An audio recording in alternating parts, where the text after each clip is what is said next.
El par euro-dólar en la semana del 24 al 28 de junio de 2013, es decir, la semana pasada, ha venido a confirmarnos ese movimiento bajista del cual estábamos hablando la semana anterior. Si bien inicialmente, me refiero a este movimiento, si bien inicialmente podría tratarse de un retroceso bajista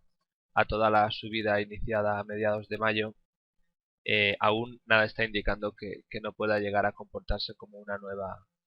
secuencia bajista de, de dimensiones más importantes.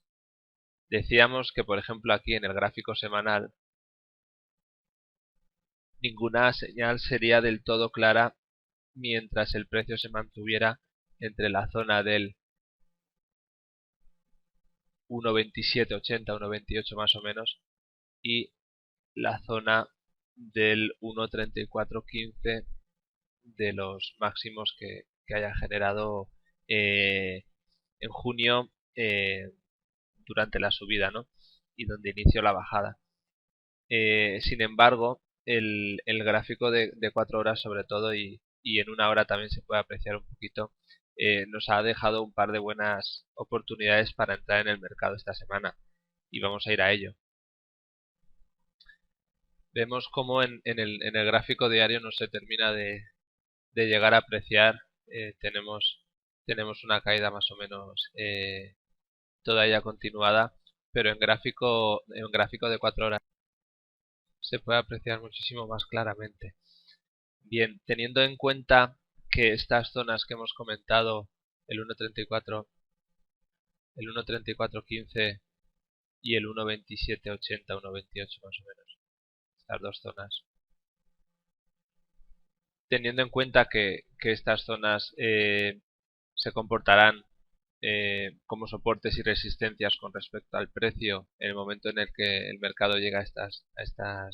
estos niveles, deberíamos buscar operaciones que nos permitan tomar ciertas utilidades antes de llegar a estas zonas y manteniendo al mismo tiempo una buena relación riesgo-beneficio. Quizá en el gráfico diario que acabamos de ver no haya resultado del todo claro, pero en la temporalidad de 4 horas en la que nos estamos moviendo ahora, nos ha dejado un par de swing bajistas que nos han ido dando la oportunidad de ajustar nuestras entradas y nuestros stops según se iban generando mínimos cada vez más bajos. Así, por ejemplo, podríamos haber entrado en esta zona cuando el precio realizó este retroceso y rompió los mínimos relativos. Aquí también podríamos haber realizado otra nueva entrada, ajustar nuestro stop a esta zona y en este punto nos encontramos que al final de la semana el precio ha ido a buscar también el mínimo relativo de los días anteriores del día 26.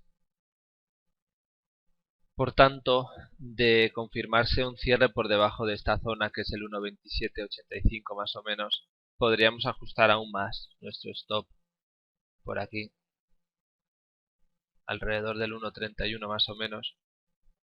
1.3110, lugar donde el precio ha generado el último máximo de la caída. Y es una zona que, una vez que haya sido superada al alza, pues podría poner en peligro la fortaleza bajista, al menos en esta temporalidad que estamos hablando de 4 horas. Y además, teniendo en cuenta que todavía estamos a medio camino de esta zona del 1.28 más o menos, que suponemos que va a ser una zona que va a poner freno al movimiento bajista, creemos que el precio todavía pueda ir generando algún nuevo swing bajista del cual intentaremos aprovecharnos.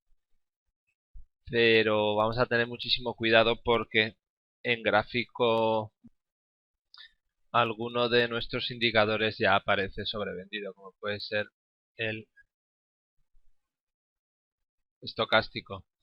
El MACD nos está dando una buena señal de venta, pero ya el estocástico lo tenemos bastante sobrevendido, lo cual es una señal de alerta. y el gráfico semanal está mostrando ya cierta lateralidad, con lo que vamos a tener que andar con cierto cuidado ante posibles señales contradictorias que puedan sucederse en las próximas jornadas. Por tanto, nuestra hipótesis para esta semana baraja la posibilidad de que el precio pueda seguir cayendo en busca de la zona de soporte en el 1.28 más o menos, pero teniendo en cuenta que el gráfico diario ya está mostrando cierta sobreventa, es posible que se pueda generar una especie de retroceso alcista. En principio no creemos que vaya a peligrar la zona de resistencia en el 1.3415 más o menos, pero sí probablemente pueda afectarnos en los gráficos de 4 horas, se puede haber afectado alguno de los stops que hemos ido ajustando, eh, y tendremos que tener muchísimo cuidado de una rotura de esos niveles. En este momento tenemos el stop en la zona de 1.3110 y la rotura de este mismo podría generar una entrada en compra en temporalidades intradiarias que no vendría a ser más que un retroceso diario a una tendencia bajista semanal incluso. Por eso habrá que tener especial cuidado a las señales que nos estén generando los precios, los indicadores, las roturas de esos niveles de resistencia en caso de que el precio pueda romper los máximos relativos en 4 horas, y eso pues tener en cuenta los indicadores si están mostrando buenas señales de compra o si por el contrario están relativamente sobrecomprados y existen divergencias, con lo cual en principio vamos a estar buscando el lado corto, pero a la espera de que se rompa la zona del 1.31 más o menos, eh, para o bien salir de nuestras operaciones en venta que podemos llevar en temporalidades intradiarias, incluso diarias, si vemos que la señal es bastante fuerte, o incluso meter compras ante un posible cambio en la secuencia predominante, sobre todo en gráfico diario. En gráfico semanal ya está todo un poco más complicado, habrá que esperar a futuras semanas, pero quizá en gráfico diario ya esté empezando a confirmar un cambio en la secuencia, en la rotura de este nivel, y habrá que empezar a posicionarse en el lado largo.